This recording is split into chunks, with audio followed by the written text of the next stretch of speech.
segretario federale della Lega Matteo Salvini. La Lega è entusiasta di accoglierlo e vedo che siete anche voi entusiasti di accoglierlo, quindi non tolgo tempo e passo la parola al candidato sindaco che sosteniamo, Jessica Canton.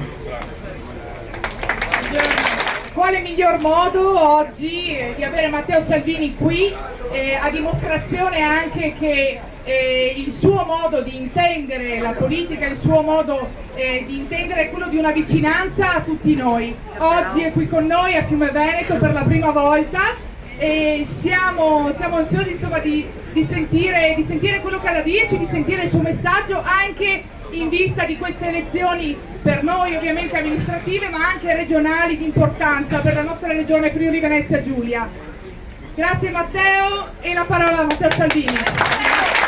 Grazie a tutti, un triplo in bocca al lupo. Primo, per eleggere un sindaco che abbia a cuore la sua comunità e quindi per eleggere questa squadra, evitare beghe, eleggere Jessica come sindaco, evitare che la sinistra faccia danni anche a Fiume Veneto e quindi per il comune la scelta è obbligata. Per la regione non c'è neanche da parlarne.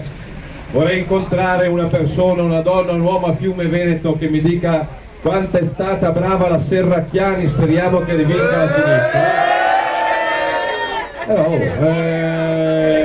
mai dire mai.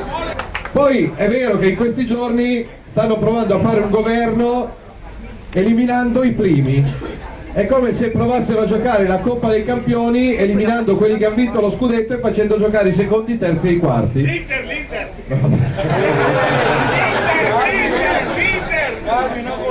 Non parlo di calcio perché qua fra Milan e Udinese non so chi ha messo peggio. L'Inter non è pervenuta. Quindi in bocca al lupo. Sono giornate bellissime in Friuli Venezia Giulia.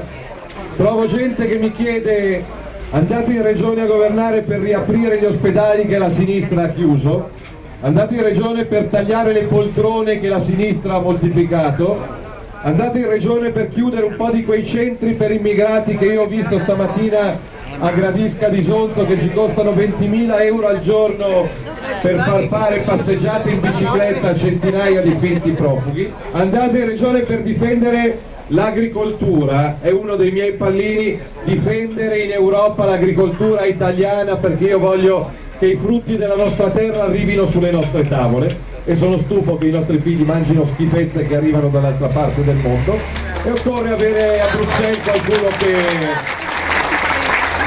Quindi non so più come dirlo, mi accusano però tu dici le stesse cose. Sì, perché essere coerenti, essere rispettosi, essere leali, mantenere la parola data, per qualcuno è un difetto, per qualcuno che è un po' ballerino, vado a destra, vado a sinistra, vado sopra, vado sotto.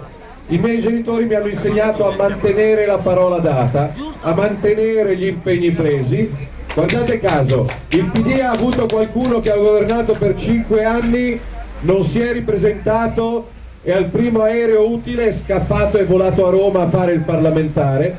Io ho chiesto a chi avrebbe potuto fare o il capogruppo o tranquillamente il ministro di mollare Roma per venire a occuparsi della sua terra, del Friuli Venezia Giulia, e quindi Massimiliano Fedriga per me è un modello di attaccamento alla propria gente. Ragazzi, chi a Fiume Veneto non perde neanche 3 minuti del suo tempo domenica a scegliere il sindaco e a scegliere il governatore, poi per 5 anni stia zitto e non rompa le scatole se non perde neanche 3 minuti di tempo per andare a votare. Quindi... Poi qua a Fiume ho visto dei miracoli, c'era, non so se c'è ancora, i ragazzi della scuola col prof di matematica. Io quando becco un prof di matematica sono sempre un po' in soggezione, perché io ho scelto il liceo classico giusto perché non capivo l'accidente di matematica, anche se vi assicuro che la riforma delle pensioni l'ho fatta fare da qualcuno che ci capisce molto di matematica, anche la riforma delle tasse. Ecco, mi piacerebbe che non fosse costretto a scappare all'estero per studiare, lavorare o mettere su famiglia, che potesse rimanere qua, in Italia, a costruirsi un futuro senza precarietà, preoccupazioni. Quindi conto su di voi, voto per voto, perché domenica sera ci sarà tutta Italia che guarda alle elezioni di Fiume Veneto e del Friuli Venezia Giulia, perché siete voi che magari riuscite a dare quel colpetto che manca alla partenza di un governo finalmente rispettoso del voto degli italiani. Via la legge Fornero, via gli studi di settore, dire no all'aumento dell'IVA e di altre tasse sulla benzina, mandare in pensione la gente che merita di andare in pensione, istituire per legge un minimo di stipendio orario, perché lavoro non sono 2 euro all'ora con contratti di 3 o 4 mesi che usano donne e uomini come fossero degli ingranaggi.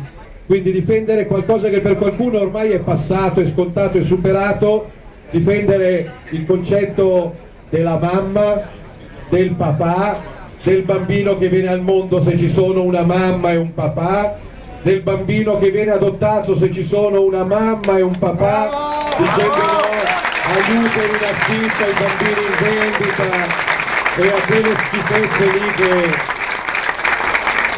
che qualcuno ci vorrebbe vendere come futuro, e invece secondo me è la morte civile di una società. Quindi una terra stupenda. Voi non avete mai chiesto niente a nessuno, non penso che qua ci sia gente che vuole il reddito di cittadinanza per stare a casa a guardare la televisione. In bocca al lupo, mi aspetto da Fiume Veneto e da tutto il Friuli Venezia Giulia un voto di orgoglio, di cambiamento e di libertà. Viva la Lega e grazie per quello che fate. Grazie a tutti.